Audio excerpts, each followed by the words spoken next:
अगदी वयाच्या 6व्या वर्षीपासून संगीताचे धडे मी माझ्या आजीकडेच म्हणजे कुसुम शेंडे, माझ्या वडिलांकडे डॉक्टर संजीव शेंडे यांच्याकडे ठुमरी दादरा या सगळ्या गान प्रकाराचं शिक्षण मी सुरुवात केली घ्यायला. खूप सुरेख विचार माझ्या गुरूंनी मला दिला तो म्हणजे की गाणं हे स्वतः करता तर असतंच, स्वतःचा आनंद त्याच्यात मिळाल्याशिवाय तुम्ही दुसऱ्यांना देऊ शकत नाही. पण केवळ मी माझं ज्ञान आज लोकांसमोर दाखवण्याच्या उद्देशाने जर का तू स्टेजवर आज चढलीस तर ते मान्य नव्हतं आमच्याकडे कोणाला. तो आनंद पोहोचवला पाहिजे लोकांपर्यंत हा मूळ उद्देश लक्षात ठेवूनच स्टेजवरची पायरी चढायची.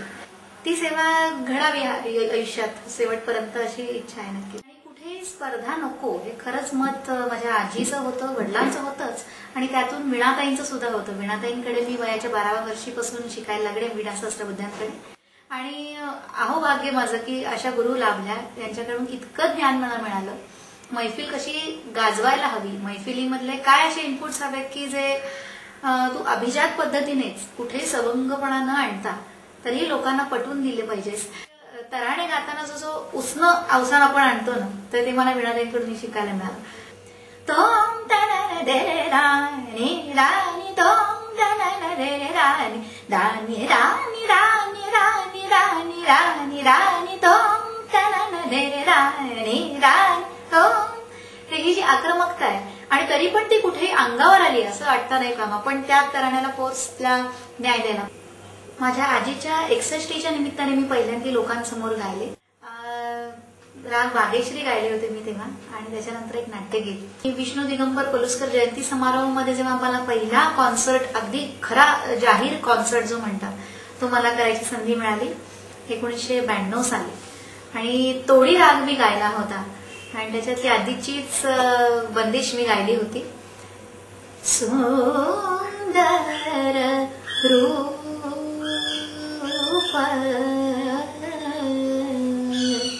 तिहारो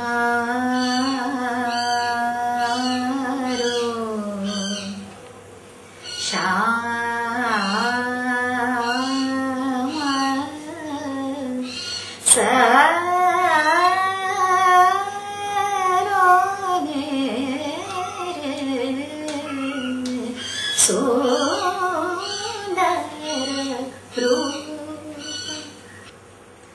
ही तोडी रागातली बंदिश मी गायले.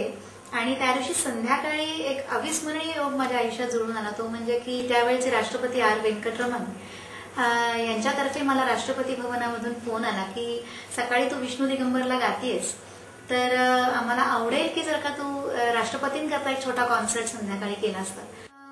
मला आठवतंय की मैफिली करताना सुद्धा त्याच्यामध्ये की मैफिलीच करत राहिली आणि कुठेतरी विचार मागे पडतोय असं न होता ती व्यवस्थित गॅप साधत गेले मी.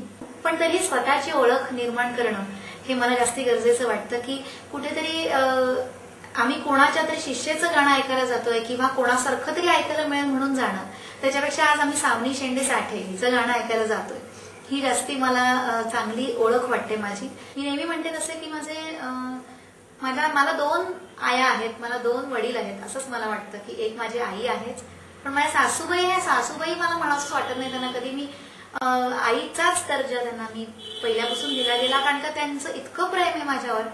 आणि सासऱ्यांचं सुद्धा माझ्या कुठे, त्यामुळे गाण्यात अडसर तर नाहीच, पण एकूण स्वभावाचं सुद्धा जे ट्युनिंग जमतं, जे जमावं लागतं आणि ज्याची ओळख तुम्हाला तुमच्या गाण्यात दिसते. हृदय स्वर नावाच्या पुस्तकात 40 बंदिशी मी साच्या आणि आजीनी रचलेल्या अशा एकूण आहेत.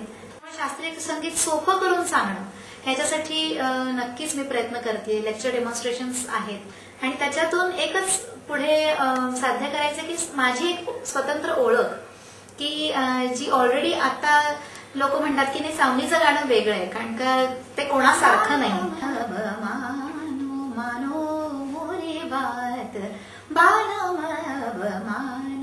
इतनी बिनती करता हूँ पैया परता हूँ तू काय न माने बाल मानो मानो मोरे बाळ. ई सकाळसाठी सुभाष इनामदार, पुणे.